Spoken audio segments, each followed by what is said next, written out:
Okay, so this week we are going to look at the internal organisation environment. But before we do that, we're going to review last week and also a little bit of the week before, because we didn't have time to go the last week, which is that multi-choice quiz that you've got there in front of you around what it means to be a manager. So have a quick whiz through those questions.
So, which is not one of the findings from Mintzberg's study of managers?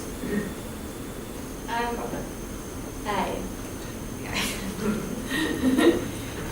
Were you in that class, or did you just? No, I think I was in that You were class. there, that one. Yeah. So yeah, basically, managers work in an unrelenting pace on a wide variety of issues and use lots of verbal networks and contacts rather than just emails and written communications, formal reports and things. 3 roles of managers as part of Mintzberg's broader informational role, which is not one of them. I thought B. B, monitor And no, that is informational because you're monitoring the environment for information. Okay. So we've got spokesperson is transmitting information outside the organisation, so that's informational. And disseminator is transmitting information internally, which is obtained from external sources. Yeah. So that's also informational. So the one that isn't in there is liaison. It's alright, I get them all muddled up too. Yeah. 3 roles of managers were identified as being subsets of Mintzberg's broader interpersonal role, which is not one of them. I've got C. Figurehead. Yeah. Figure interpersonal role. Figurehead is an interpersonal role because you're sort of symbolic duties. So you're representing the organisation. Yeah. So it's sort of it's on an interpersonal level, or more like on a community level. Yeah. So leader is definitely interpersonal because we're motivating people and engaging them. And liaison is also interpersonal because you're networking with different people outside the organisation. Yeah. So spokesperson is the correct answer, D. Which is not considered to be part of the general decisional role. D. Entrepreneur is decisional. Oh. It's okay. Because it's a decision about change or innovation or development for the organisation for the future, so it is considered decisional. I said C. So disturbance handler is you're making decisions about problems or conflicts or situations that arise. Right. B, you're allocating resources, so that's making decisions about where people or finances or equipment go. Yeah. So the answer is A, and monitor, because that's our information when we're scanning the environment to assess the information that we need to know. You did it before. Oh, tricky. Anyway, so managers need 3 types of skills, which is not one of them. A. Yes, good. There you go. According to the textbook. I mean, obviously managers need information, but according to our text or what we're looking at, you need technical skills, you need the information about the subject matter area that you're specialising in, you need conceptual skills, the ability to see the big picture, see the whole, and how you fit into that, and you need human skills, the ability to interrelate with others. Yeah. All managers require higher levels of A. yes, good. Human skills. Yeah, whereas our higher manager, our top level managers need more conceptual skills and less technical skills, and our first line managers need more technical skills and less conceptual skills, but all of them need high levels of human skills. Middle managers are responsible for what? I put D, Mm-hmm. but I also put question mark next to C. Yeah. So it's an interesting one. I mean, middle managers, how do you define their responsibilities? It's a difficult situation for middle management. Your top level managers set the overall organisational goals and plans, and then middle managers sort of need to implement them by supervising administrative assistants and specialists. So I would say that top level managers are responsible for achieving organisational goals, but middle managers have a role to play in doing that. So I would say B is the correct answer. As in the only thing you can be held responsible for is that middle manager is making sure that the line managers and the lower level do what they need to do. Yeah. I would say that the top level managers are responsible for achieving the overall organisation goals. The difference between the vertical and horizontal dimensions of management is? B. No. A. Right, yeah. Vertical is the hierarchical level, so we've got the first line, the middle, the top level. Oh, yeah. And then horizontal is when you go across the organisation through the different functional areas, so marketing, HR, accounts and so forth. So that's the responsibility area, so the answer is A. Okay. I didn't draw it that way for some reason. It's I okay. think I visualised it wrong. So multi-twist quizzes always throw a spanner in the works. Yeah. They're actually quite tricky. Yeah. like, why can't we have multi-choice quizzes? I'm like, because they're actually quite tricky. Yeah. Hopefully, Yeah, you either get it right or you get it wrong. There's no scope for in between. So the other thing you were going to do was analyse the ski shop case study from page 96 of the textbook. It's a homework task. Did you have a chance to look at that? No. Have a quick look at that at page 96. And we'll just go through a SWOT quickly, I guess. So I don't want to spend all day on this one, but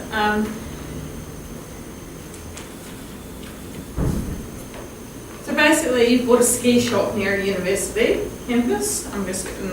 We're not going to read it because we haven't got enough time. But and so you want to find somebody to run the ski shop. It's only been marginally profitable. It carries ski equipment and clothing. It runs out of, which often runs out during peak ski season. Sometimes merchandise arrives late. It can't be sold until the next season.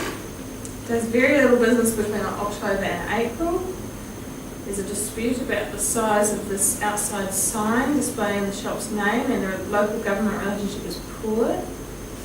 The manager has got very strong tactile diplomacy skills, so gets high levels of inspections. Very little advertising being done. Close to the university, but obviously university students can't afford ski equipment and clothing and things. So you're thinking about the organisation's environment and thinking what are its strengths, what are its weaknesses, what are its opportunities, what are its threats. Just quick brainstorm, I guess.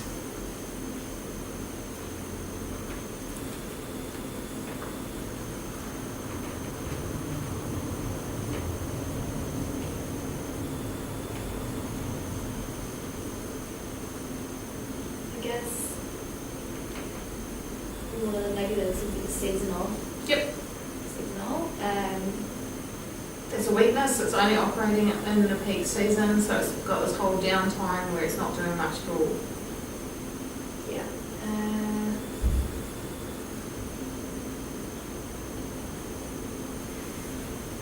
That can also become an opportunity, Yeah. can't it? Yeah. So whenever you do a SWOT analysis, you can go, actually, we can turn these weaknesses, all these threats into opportunities. So it's an opportunity to develop our business in the off-season. What can we do in the off-season instead of ski stuff? Yeah. Maybe mountain biking. And a lot of the ski parks have gone to mountain biking. So put all the chairlifts there. Mountain biking Yeah. is hugely popular. Yeah. Buy a lift pass instead of ski down, mountain bike down. So Good that's, idea. there's an opportunity. Yep. What's the strength?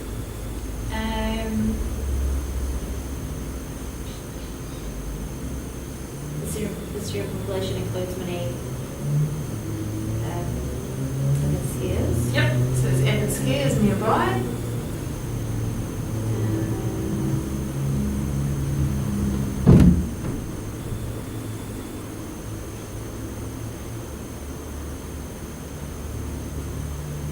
Good location to be close to the skiing. Good. You're close to skiing, you're close to the university, you should be able to make this work, right? So there's a strength for the organisation. What's the threat? Potentially. The dispute over the size and prominence of the outside sign Yep. and the relationship with local government. Yep. That's right. I mean, the local government potentially has the power to close business down if they, or make it very difficult to continue business. Yeah.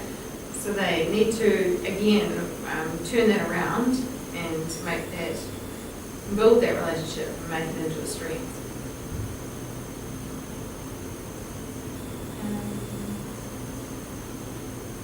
Is the ski shop? There's another ski shop potentially opening up. That's definitely a threat. Yep.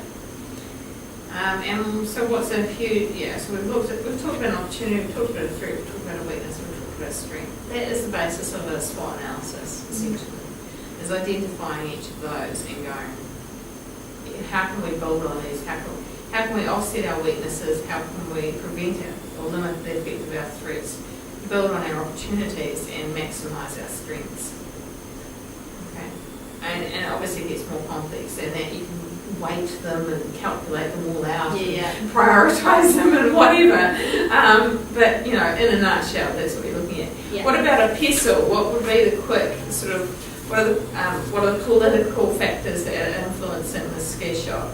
The government. Yep. Is that one? Local government, yep, absolutely, that's political. Local government relationship and the dispute with them. You want us to look at political, or did you want to? Economic, What's economic again? like financial, external financial Was it stuff. the students not able to afford? Good, yeah, okay, yeah, maybe student. Okay, so students just got an extra $50 a week or something on their student allowance, so they theoretically have more disposable income than they did last year. Yeah. maybe that's something that these guys can factor in. Yeah. Although I don't know that $50 goes very far when it comes to skiing, but. But things like economic recession can lead to people cutting out things that they see as a luxury item, and skiing might be seen as that luxury, Okay, social.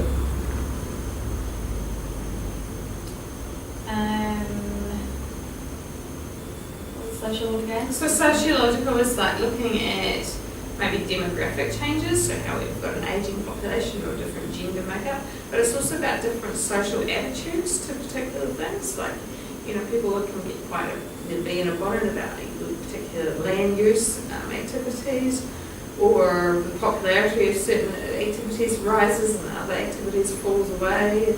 So social is, it's about looking at, what are our attitudes, like thinking about, for example, how attitudes to sugar. There's been a real, downturn in this, the real negative attitude built in around sugar consumption, and so a whole lot of organisations have been rebranding or changing the formula so that they cut down on sugar so that they can actually cater to this market of people. Yeah. It's just socio-cultural changes affecting the market and affecting what they have to do to stay viable. So for this particular one, demographic changes, well, we know we've got an ageing population with the baby boomers all reaching a certain sort of age. How are we going to offset that, or how are we going to play on that, is what they need to be thinking. Okay. Do we offer a golden oldie day or something? Yeah. Because the problem is that the older people get, the less likely they are to get out there on the ski field and see it as potentially hazardous and dangerous. Yeah. But maybe we make it if it's a golden oldie day, we make it a safer environment. There's not all the young ones around or something. Use that for the, and that would, because obviously it's going to be ultra popular in the weekends. So if we do that during the week when they're not necessarily working, we can offset some of those peaks and troughs as well. So again, it's about, a lot of this is marketing stuff, isn't it? When you come back to it, from your marketing papers. Yeah. Thinking about how you can influence your demographic. Yeah. Technological.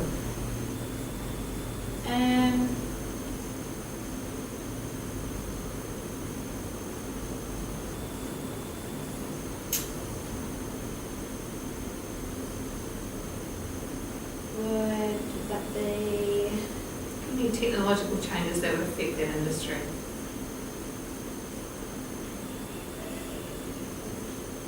I guess if it was like online shopping, GPLs and skis. Yep, merchandise, a good example, yep. So they're talking about selling the merchandise in the store, but if you can buy it cheaply online, then why wouldn't you do that? Yeah. So you've got to offer a point of difference in the store with the opportunity to try things on, get the right fit and all of that. Or there could be changes in technology and how skis are designed, or snowboards and splitboards and all sorts of things. What about smartphone technology, apps, weather apps, skiing apps? I'm sure there's an app for golf courses all around the world where you can, have every hole of every golf course logged in your phone. So that sort of technology, you can start to play that off with if in this business, so we'll use our app to check the local conditions of the ski field or whatever. Yeah. Environmental. Obviously it's seasonal. Seasonal. Yeah. And the weather, effectively the weather, you know, we have good seasons and we have bad seasons when it comes to skiing, so that's really changeable. Yeah. And it could be about, you know, environmental could be looking at the impact of high use on that particular area, you know, access routes and the land that you're driving through to get there, in the wildlife or bird life or whatever that might be affected. So, you know, fish and game, those sorts of organisations, that sort of stuff comes into the environmental consideration for a lot of these sorts of things as well. Yeah. And then legal.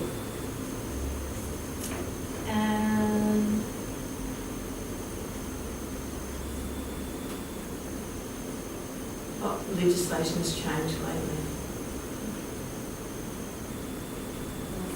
I guess all the health and safety. All the health and Yeah, safety. things that affect. So we see changes to health and safety legislation that is going to affect ski fields and that they're going to have better policies and practices around, you know, yes, you sign away liability, but, you know, what have they put in place to actually protect customers and clients as well? They do still responsibility. Maybe, you know, if they changed holiday, like when we went from 3 weeks annual leave to 4 weeks annual leave, do you remember that? Is that before you started work? Yeah, probably. Okay. All right, a long time ago, once upon a time, we only got 3 weeks annual leave a year, and then it went up to 4 weeks, which was awesome. But what that means, like something like that, which is a change in the legislation, means a change in people's leisure time availability and their opportunity to actually use some of that for this. So that's just an example of a legal change as well. Okay, I can put some of those ideas up onto Moodle anyway, so that everyone can have a look at what my brainstorm came up with, and you can obviously combine and add to that, I guess. But that is just a wee bit of a reflection on the external environment and the key things that you need to come from there. So this week we're really going to focus on the internal environment. It is a bit of a short class, fortunately, because we've already used half of it, but that's fine. Understanding the internal environment, we're talking about the different elements of the environment and primarily focusing on organisational culture and what that actually involves. So when you talk about the internal environment, so with the external environment, you have a lot less influence. There's things that you can't necessarily change. Like a ski shop, they can obviously sort of change the relationship with the local government, but they can't change who that person is that they're having to interact with, you know. They can't change the legislation. They might be able to lobby their local member of parliament to try and change legislation, but you can't actually, you know, actually physically change a lot of those external environmental factors yourself. The good thing about the internal environment is that it's there for you to play with. You know, as an organisation, you've got the opportunity to change aspects of the internal environment to better meet what your needs and what goals and objectives you have as an organisation. So the environmental elements of those internal is things like size. Are you going to have a small organisation or is it going to be large? Often this isn't a conscious decision. You start out small, 1 or 2 people, and it just grows and grows and grows and grows and grows, assuming your business goes well. But it gets to a point where you have to make a decision. You know, if you keep on growing, you have to take on a bigger plant, you know, bigger buildings and infrastructure, and you have to keep growing and keep investing to keep it growing bigger and bigger. Is there a point where it gets too big? So an organisation has to be a little bit careful at managing its size, that it's not getting too out of control and you know, you're investing too much capital into it versus keeping up with the demand for your services or products. So that's certainly something that you can influence, is the size of the organisation. Structure, and we're going to do a whole class on organisation structure, so I won't talk about it in too much detail here, but we talked just before about the fact that we have different levels of vertical management and horizontal management, all we're talking about with structure is how do we group people into those different departmental areas. How do we coordinate people vertically and horizontally? And we've got choices around that. We've got choices in terms of grouping people into functional areas, like our HR, our marketing, our accounts, and grouping people into divisional areas. So geographical location. So for example here we've got scaffolding school in Christchurch and scaffolding school in Auckland. And they do run quite separately. So, you know, we could just have the scaffolding school, which is managed sort of centrally, and then it's, you know, from one place, or we can have it set out by geographic location. So a lot of, you can also just set up your structure based on the product or service type that you're offering. So a lot of companies might diversify their products or services. So think about Apple, they've got phone technology, they've got the TV technology, they've got the watches, they're getting computers, and they're going to go into the cars. They could set up the company based on a structure where each of those different products has a different sort of departmental area. Or they can go, right, we're going to structure it in terms of we're going to have a research and development, a marketing, an accounts and HR, so a more functional approach. And then all of those areas have to cover all of the different product types. So the bigger you get, the more you have to think about structure, so it does interrelate with size. And structure is one of those things that, you know, we see that organisations can change. We can take out a layer of management, we can add in a layer of management. We can say this grouping of tasks or job functions works really well together, or it doesn't work really well together, and we need to change that somehow. So whenever an organisation talks about going through a period of change, inevitably there is some structural change, as we know. Yeah.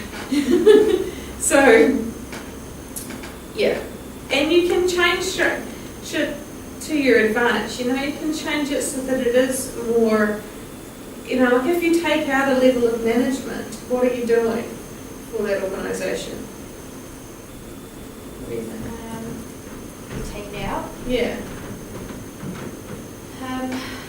Look, it's downsizing it, and streamlining over. So we should have more direct communications, because we've got going from, instead of having communication that goes boom, boom, boom up the chain, we've taken out one of those chains, so we've got more direct communication. So it should result in more direct, faster communications. But what are we also doing? It also means that those higher level positions are have more direct reports. Okay, so the more direct reports you have, the less direct oversight you have of all of those direct reports. That becomes the challenge, as you start to have less control because you're trying to manage too many different areas. And so what happens, that can be fine in some industries, that's really good, because that gives people more autonomy and more decision-making authority, and it usually leads to a bit more creativity and innovation. But it's not so good in an organisation where there's high risk or high compliance for like high health and safety needs, or that's where we actually need to have more direct oversight. And so taking out a level of management is not necessarily a useful solution. But yeah, structure is a decision that the organisation needs to make, which is going to impact its internal environment, essentially. Resources also come into it, obviously. Our internal environment is hugely impacted by the people that we have within the organisation and their knowledge, skills and their abilities. By the financial resources available, where an organisation is profitable and successful, it's got quite a different organisational cultural vibe or feel to it than an organisation that is struggling fiscally and under financial pressure. You've also got your physical resources, so the buildings, the plant, the equipment, and the technological resources. What resources have you got available to you that foster or facilitate your culture? Things like sharing websites or Centre, SharePoint, those sorts of things can facilitate the kind of culture that you're trying to develop in an organisation. Collaborative. Look at how Google uses things like Google Docs as a platform even for themselves internally to collaborate on work when they're based in quite geographically different locations. It's like actually we can still work together as a team, we just do it remotely by using this technology.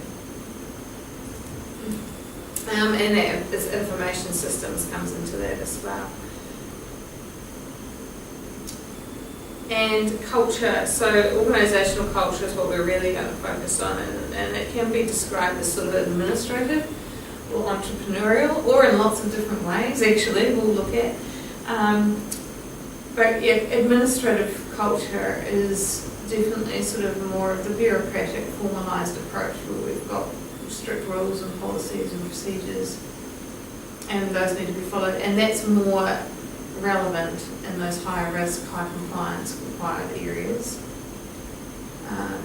Versus entrepreneurial, where you're trying to foster innovation, creativity, product development, and places like Google and Apple really work to be entrepreneurial organisations. They have to be developing the next best thing. That's their reason for existence. They can't stagnate in terms of their technology because the competitors will outsmart them. The culture might be impacted by the kind of operating environment that they're working in, and the kind of resources that they have as well. Any question? No. Does that make sense? Yeah. So organisational culture, what do you think of when you think of organisational culture? I guess the culture within the organisation, the overall opinions and morale of what the staff working there. I guess its own culture. Yeah. Without having the outside influences. Yeah. Or religions. This is a really interesting one, like organisational culture. It's kind of like, it's hard, something that's quite hard to describe and define. It's kind of more like a feeling. It's about how this place feels. And I mean, you can define it. Plenty of people have defined it. There we go. The underlying values, beliefs and patterns of behaviour that affect how the operations of the organisation should be conducted, otherwise known as how we do things around here. So we develop a culture or an unspoken way of doing things around here that may or may not necessarily follow what policy and procedure says is how things are done around here. We develop our own informal networks of doing the work. Tell me if it gets too cold. No, thank you. I love this one. We need to foster a culture of innovation. Does anyone have an idea how we can do that? You could give us less work and you could stop criticising every idea that we have. Does anyone have a suggestion that isn't ridiculous? And that's sort of, innovation is the big thing at the moment. It's like we've got to be innovative, we've got to be creative to succeed. And yes, it's hugely important. But our actions and our behaviours have to follow what it is we say we're doing. If we say we're going to be an innovative organisation, we can't have a manager sitting there in a meeting saying that idea is ridiculous. Okay, we have to have a manager sitting there in that meeting saying, great ideas everybody, let's see how we can build on those, or maybe that's not going to be quite the right thing for us, but let's work on a slight variation of that, like what can we actually do that's feasible. So at does become quite individualised, you know, like it's just dependent on who you have doing those particular jobs as to what kind of culture you create. And how do we know that what the culture of the organisation is? There are some sort of telltale things or elements that we look at, really. So things like routines, sort of taken for granted as assumed ways of operating, i.e., you know, we work 8:30 till 5. People have one group of people has lunch at 12, another group of people has lunch at 1. Which started when people actually used to go to the staff room, and it was overcrowded, so we had to take rostered shifts, but it doesn't seem to apply anymore because the staff room is never that packed. Or routines, you know, like around coffee breaks or meal breaks or any of those. Yeah, there's a whole lot of routines that we sort of take for granted as to how we do things. Yeah. Do you guys have any particular routines in your marketing department? We used to, and then we get busy and we kind of forget about them. Yeah. And You guys always used to go out for coffee one day a week or something. Yeah.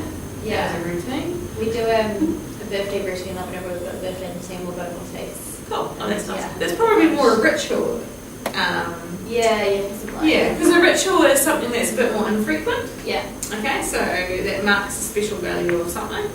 And that's what we do, like when we have a staff leaving morning tea, that's a ritual. Our graduation ceremony, that's a ritual. Yeah, those they mark specific events of importance to the organisation or groups within the organisation. Yeah. Rules, obviously important to culture, and rules can include the formal rules and the informal rules. So the formal rules are what's written in policy and procedure, or staff code of conduct, or employment agreement, or whatever, you know, as to how you should function in the organisation. But sometimes rules are more informal, so it could be the informal way of doing things. Like, you know, you rinse your coffee cup out, put it in the tray in the staff room. That's, you know, you don't leave it in the sink. There's no written rule there for that. It's just common courtesy. But it's an informal rule. You know, I've worked in workplaces where people just leave their dishes in the sink and expect somebody to clean them up. Can you think of any other informal rules?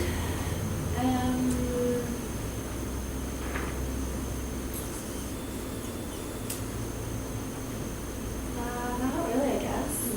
Yeah, I guess like it's not really silly, but like if you're a couple of times like in the car and like then you came in and stuff like looks in the floors and like just I guess realising I guess people's space or respecting people's space, I guess. Sure. Yeah. So some people have map up their own rules as well. What's okay? Oh yeah, think of things like you know, like in the staff room there's no written expectation or anything, but you notice how all the women tend to sit down one end and all the men tend to sit down the other end? Yeah. It's not a rule per se. Yeah. It's just how we do things around here. Yeah. Or how some people do. But it's one of those things, it's a sort of socialisation process as well, you know, it's about learning. Socialisation is about learning the informal rules of the organisation and how people interact. And you can also, you know, quickly learn who to go to get things done, or you know, who are the go-to people. Symbols. So symbols are things like uniforms, logos,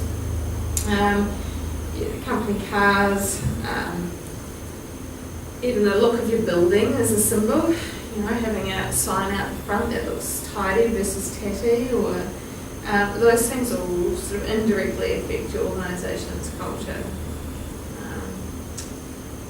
So, you know, having a logo says, I'm part of this group or part of this organisation, having a uniform. So it sends a message to the public, but it also sends a message internally, you know, that we're all part of the same team working towards the same thing. Stories and myths. So these are the stories that we tell, or myths, as the case may be, about things that were successful or things that were amazing within the organisation. I don't know if you've ever heard the story of when Peter O was, head of industry training, and they were doing the blasting course, and I don't know what happened, but they happened to blow up something that was they exploded something, and they destroyed about 4 cars or something. The panel worked on about 4 cars. I mean, that was a story that was told over and over again. Yeah. Because it was an example of how they were probably, they were doing things that were different to what the rest of the organisation was doing. They were taking us outside of just classroom-based learning, and it was telling a story. It was telling a story about the culture of the organisation and the sorts of cool things that we were doing. Yeah. It was probably also telling a story of a whole lot of things we shouldn't have been doing, but obviously we learned from it. Yeah. But yeah, stories like that, like, do you remember when so-and-so did such and such?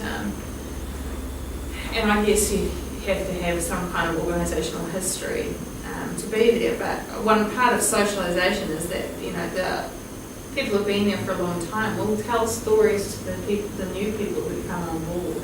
Yeah. But do you remember the time when?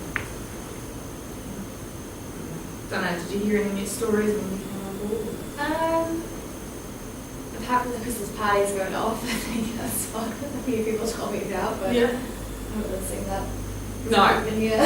Exactly. But Yeah, we used to have great Christmas parties. Yeah. This is like one of the atrium used to go off pretty well, so Yeah.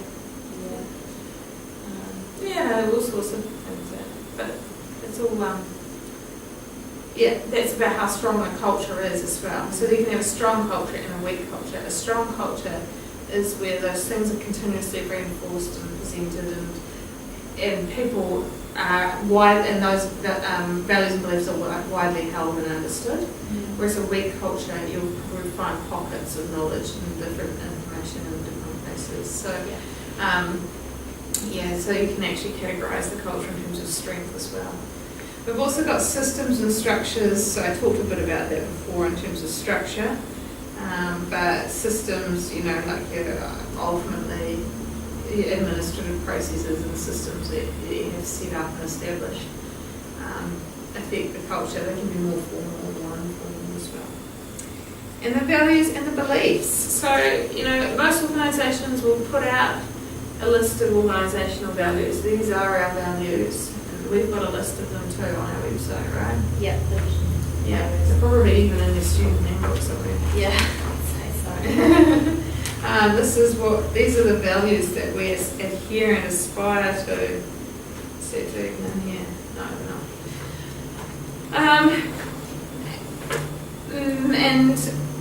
and that is, values are really useful because they can provide a framework for people to try and engage in it, and we can align what we do with the values. So we can actually, like often on performance appraisals, you might say, well, how does what you're doing align with the values of the organisation? Or how does this organisational goal align with the values of the organisation? And it's a little spot check for us, it's like remembering that this organisation is not just about financial performance, it's about meeting the values that we have set out for ourselves to aspire to, I guess. So values are only, if we put them out there like that, it really is only useful if we live them and breathe them and, reinforce them at every opportunity you can get. It's the big posters and documents, and in fact we need to walk the talk and talk the walk. Yeah. Lead by example, whatever. Yeah. So it needs to be managers acting out those values, or showing how what they're doing links to the values, if that makes sense. It's like we might say, well, we value, value honesty and integrity, or we value collaboration and innovation. We've got to actually show how do we actually foster collaboration and innovation. Any questions? No. And so these all sort of can lead us to 4 key different types of culture. So we've got an adaptability culture that needs to respond quickly to the changing organisational environment. So they have to, basically it has to be high autonomy. People have to have the ability to make decisions without having multiple hurdles of decision-making authority. And we reward risk-taking and experimentation. So that's, those companies like Apple and things have to have an adaptability culture.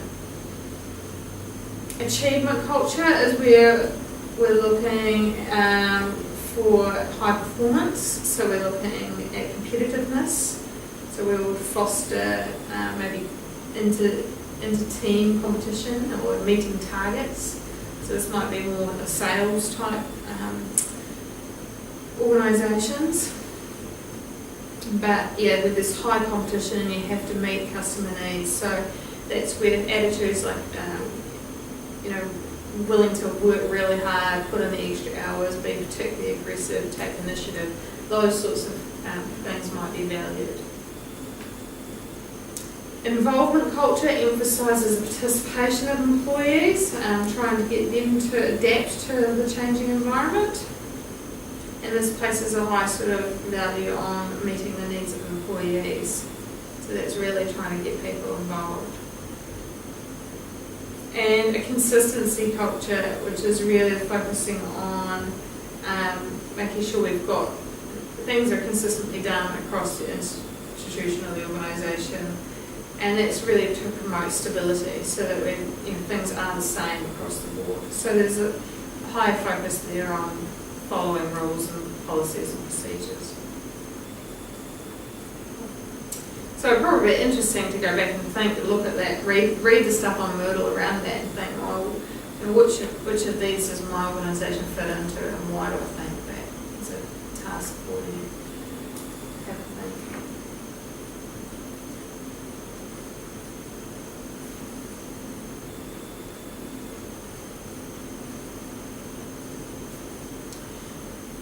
So a challenge really is if you've identified that you've got a culture in the organisation that you don't really like or want, how do you change it?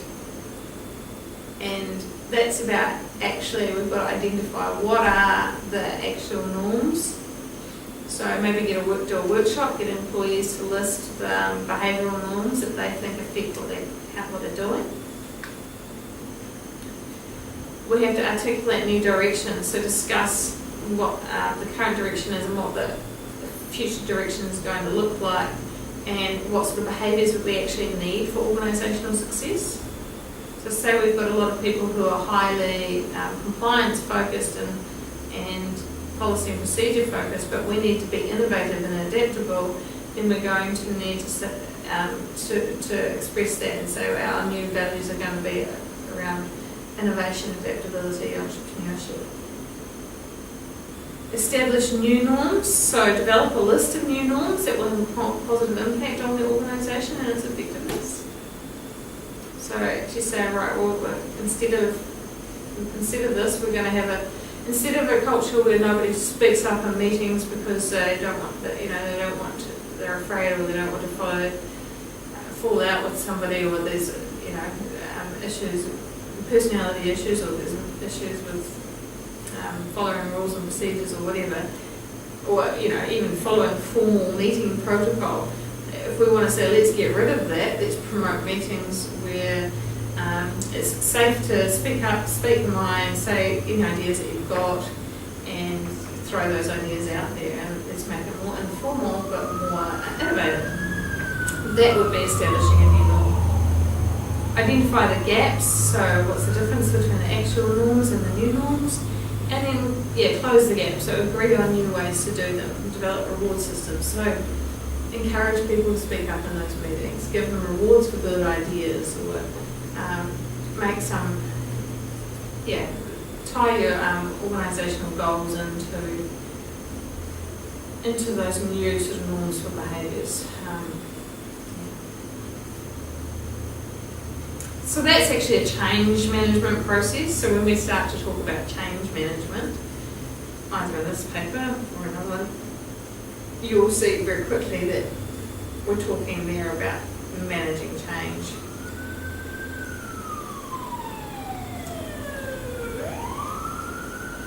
Because that's what we're trying to do, I guess. So if you wanted to change your organisation from administrative to innovative, there are some sort of specific things that you can start to work on and identify as things that might be holding you back and things that you need to do to make it more of an innovative, foster that culture of innovation. So Peter Singh has done a lot on organisational culture and leadership and things. So he's got a wee voice clip on Moodle that you can have a listen to this week. See what he has to say about organisational culture.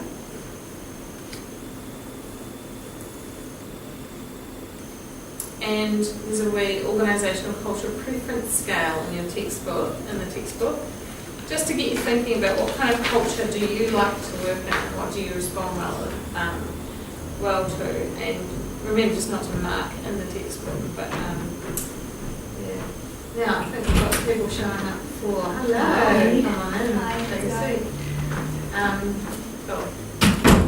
Just finishing up on the last class. Okay. And then we'll start the next lot. Nice. That's okay. So for this week, if you just want to read your own Moodle, developing corporate culture, and there'll be a course forum post as well. Any questions? No? Pretty self-explanatory, that one? Self-explanatory. Yeah. Pretty straightforward. Yeah. Yeah. What are we doing next week? Next week we'll be looking at. Next week is Easter. Yay! We won't be doing anything. Yeah, I was thinking about that. Week off. Okay. The week after that we'll be doing the role of strategy and management. Okay. So if you get, I should actually get the assignment up on Moodle so that you guys can start working on it over Easter as well. So you're just going to have all this spare time on your hands, and you'll have done the essay writing course, so you'll know what you're going to be doing. I'm actually going to go see Ed Sheeran this weekend. You've got far more important things to do. Yeah. Lucky you. Right, so that's another 2 weeks spare time. Yes, we're going to. Oh, yeah? I can't wait to go. Saturday.